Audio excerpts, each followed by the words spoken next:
It's the final moto of the day, MX1 Moto 2.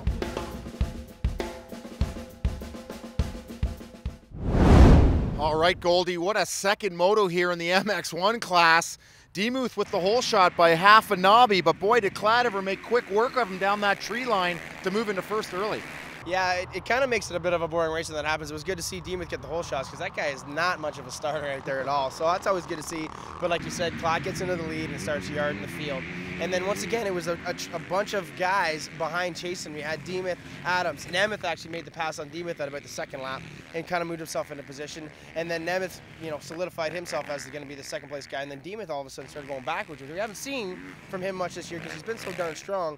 And then he was mired in about fifth position. But the battle going on throughout that whole race was the number 3 and the 65 of Troy Adams. They went at it for a good 20 minutes. And then towards the end of there, they started coming together. And we actually missed a shot. I heard you got a chance to see it quite well on the live radio, but lots of bar bang going on. Maybe you can elaborate on that one a little better. Well, it was quite an exchange, and Adams got by him, and then Canary got by him, and then Adams just shoved him wide and made it stick, and Bobby K tried super hard to get back, but in these ruts, when you try too hard, you make a mistake, and that can cost you a huge amount of real estate. So that's what happened. But how about Kyle Keast? Huge come from behind. He was out of the points he was dead last, and look where he ended up. I think he was inside I think it was about 12th, 13th. I think he actually finished 10th. You're right, he did, and that was quite a ride. And what about Urquhart? Quite impressive today. Yeah, great to see Urquhart. KTM, good on you for giving a privateer a shot.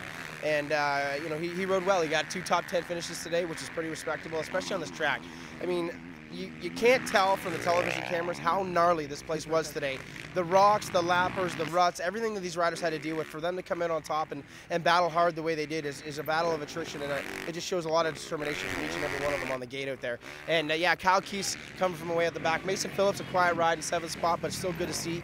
Saw Mitch Cook up there in the mix a little bit, but obviously he's out of shape, so he wasn't able to stay in. But you got to give it up to Dusty Clout right now. He's taking over the lead after the gift that's been handed to him from Colt Fasciotti, and he's running with it. And it looks like he's going to run with it right to the end because none of these other boys can shake a stick at what he's doing when he gets out front.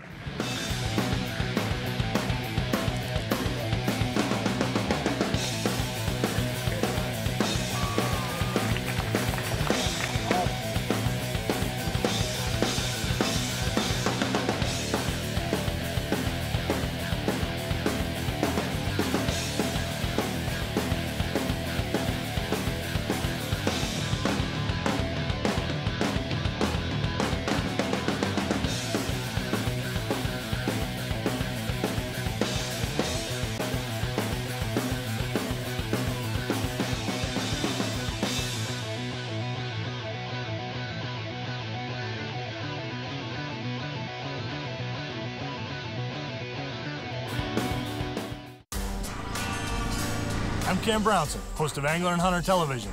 On the way to the blind, it's on my Yamaha.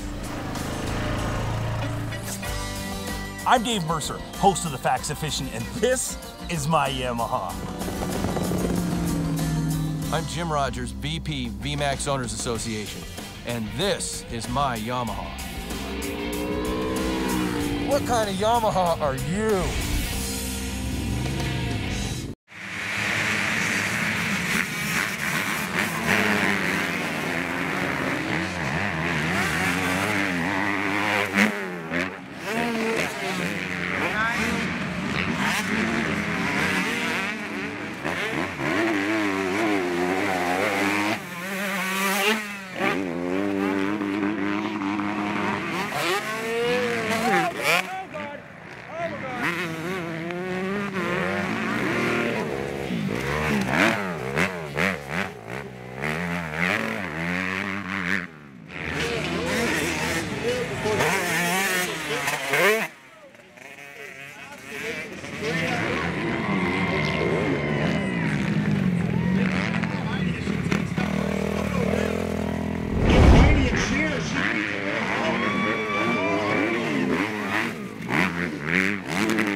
the right way to end it. You can see them there, Josh Damery, Kyle Elliott, and Brian House. This race was in the memory of those guys, great athletes out here in Moncton.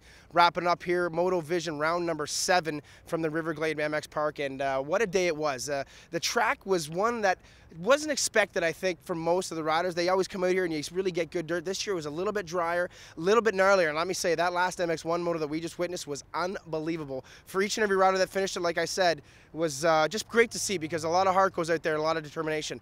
Dusty Klatt, the class of the field today. Tyler Medallia, as Travers said earlier today, solidified himself as a champion, I think, in this class. Unless something goes wrong, he showed determination and heart in that second moto by getting in the lead and just taking off. Got to give it up to Teddy Mayer for not giving up. Good to see Jeremy Medallia hit the box today.